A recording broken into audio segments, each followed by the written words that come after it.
So in the Our Father prayer, we pray, forgive us our trespasses as we forgive those who trespass against us. And throughout the Gospels, Jesus tells us that God will forgive us as we forgive others. Forgive and you will be forgiven, he tells us. Be merciful just as your Father is merciful. In the Epistle of James, he says, merciless is the judgment on those who show no mercy. We're not only called to forgive those who hurt us, we're actually called to love them.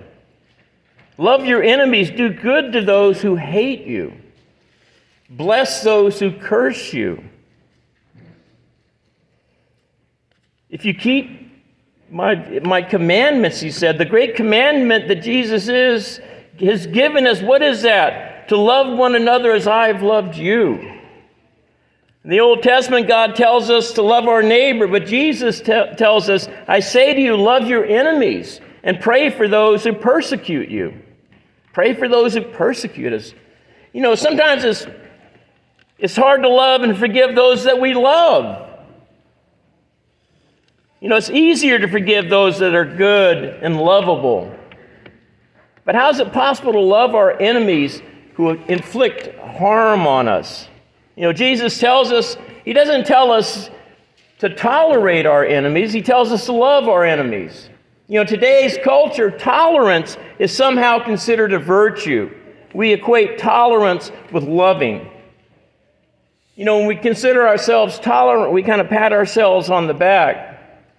Tolerance actually is defined as giving negative permission to something that we perceive as being evil.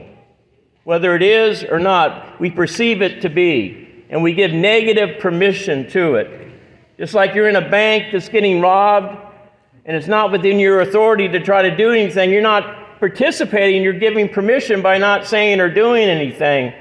So tolerance is like that. It's giving negative permission to something that we perceive to be bad. That's why if tolerance is such a great virtue, you'll never see it on anniversary Hallmark cards. Right? Imagine, let me count the ways I've tolerated you over these 25 years of marriage. Or love songs, If I tolerated you, would you promise to be true? Like, the Beatles would not have had a hit with that song, So Jesus calls us to tolerate, not just to tolerate our enemies, but forgive our enemies. And how do we love and forgive them? Especially those who have done us harm or seek to do us harm. One way we can understand how to love and forgive everyone, even our enemies, is to see the hand of God behind everything that happens in our life. The beginning of our relationship with Jesus is to see him communicating to us in every event that happens in our life. Many of us have noticed this when we really turn our lives over to the Lord. Everything that happens, we see significance. What is God trying to tell me? What is God trying to show me? And understanding that the ultimate goal of life is heaven. So everything that happens to us, whatever we suffer through people, persons, places, or things, ultimately it's in the plan of God. Padre Pio, we've all heard of him. He died in about 1963, I believe. And he was a great miracle worker. He healed the blind. He cured so many sick people.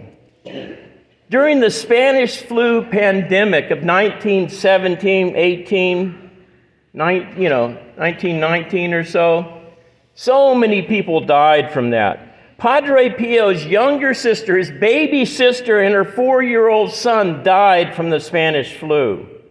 He lost two other, a niece and a nephew from the Spanish flu. He himself got very ill from it. Ironically, none of Padre Pio's spiritual children, he had groups of people that would engage in his counsel or in prayer groups. They were called his spiritual children. None of them died from the Spanish flu, but his own relatives died from it. Padre Pio was so grief-stricken. And he said, it's very interesting what he said at this point. He said, even before we are born, the Lord prepares many things in our life, but leaves us free to follow the good or bad way, the good or the bad way. And the good or the bad way is determined how we accept His will as it unfolds in our life. But what we must go through, what He has arranged, does not change. Even praying to Him for a miracle does not change what the Lord has established. What is fixed remains as such. It is simply that He gives us the freedom to choose the road by which way to arrive. If we choose the good road and live this life with resignation to His holy will, we will easily reach heaven, and He will reward us.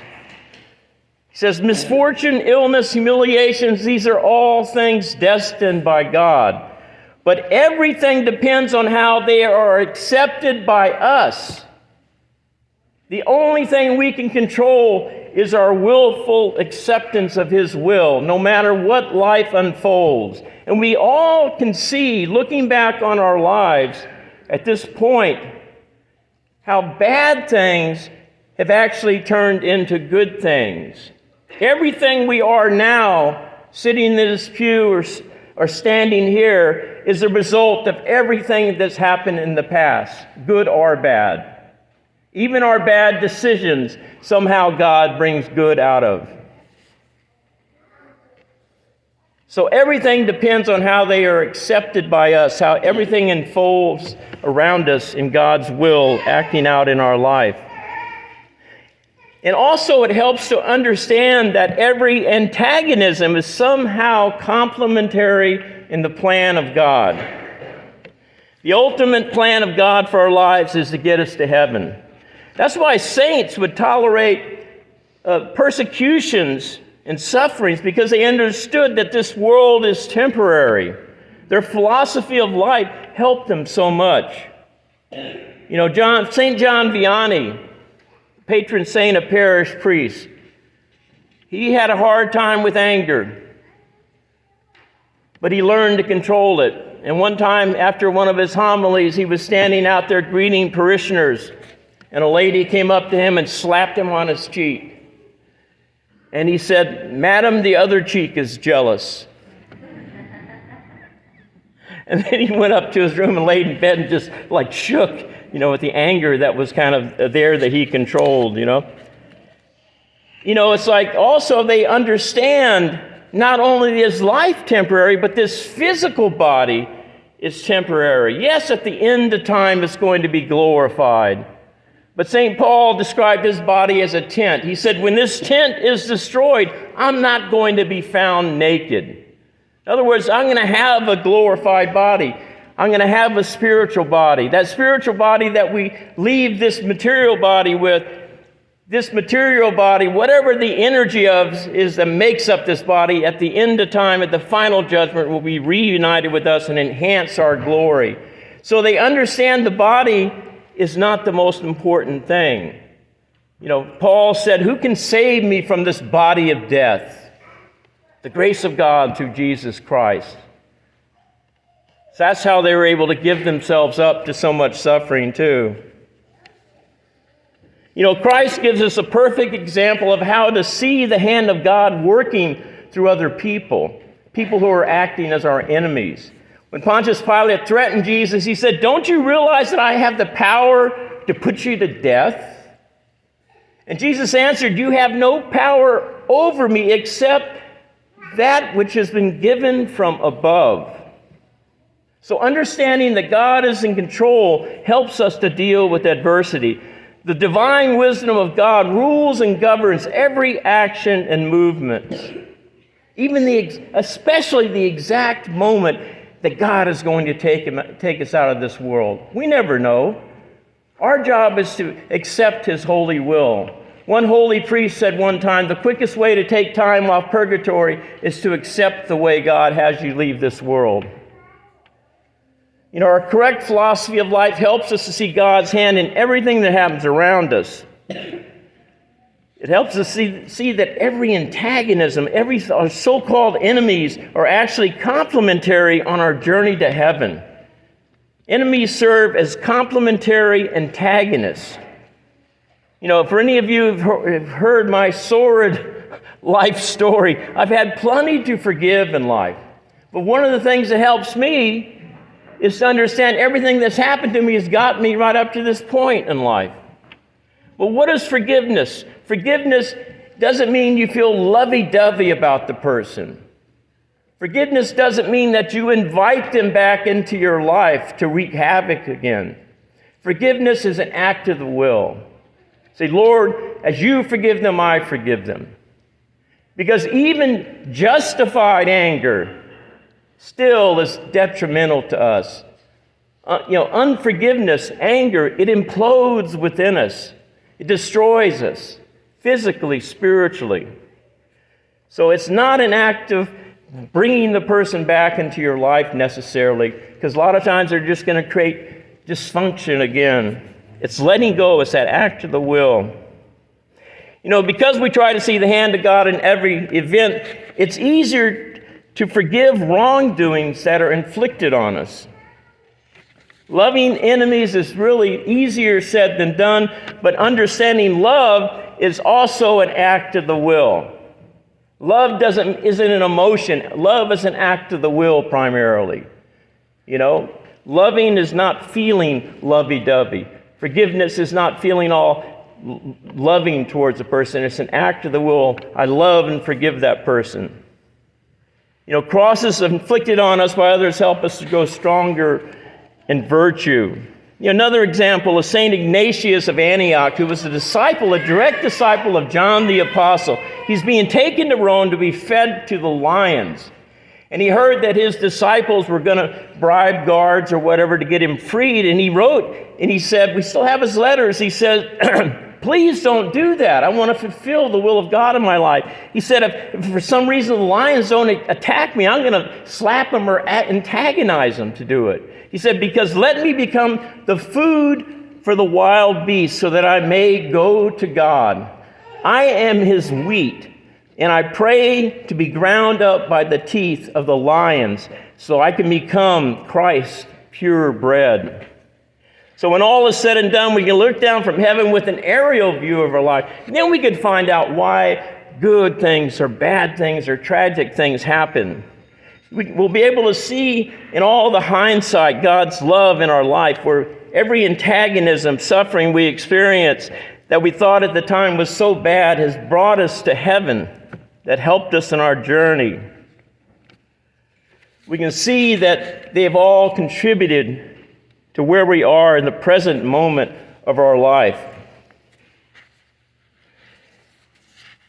You know, every situation, seeing that God's hand in it helps us. It helps us so much. It helps us to act in harmony with the will of God in difficult times. So the best way to love and forgive our enemies is to pray for them and to offer to God the sufferings they have caused you. And somewhere in the scripture said when you pray for your enemies, it's like hot coals come down on their head. And I always tell the inmates who have a lot of unforgiveness and how maybe people betrayed them or in their mind or actually, I said, pray for their conversion. Because you know how God has ground you up to bring you to this point of conversion. They're like, yeah, okay, we'll pray for their conversion. So in closing, I'll quote a very holy Belgian Benedictine priest, Father Paul. And he passed away in the late 1800s. And he said, in suffering, true love is recognized. An act of love for God in suffering causes astonishment to the angels. An act of love for God in suffering will shine in heaven for all eternity. He says, happy are those who in suffering makes an act of love.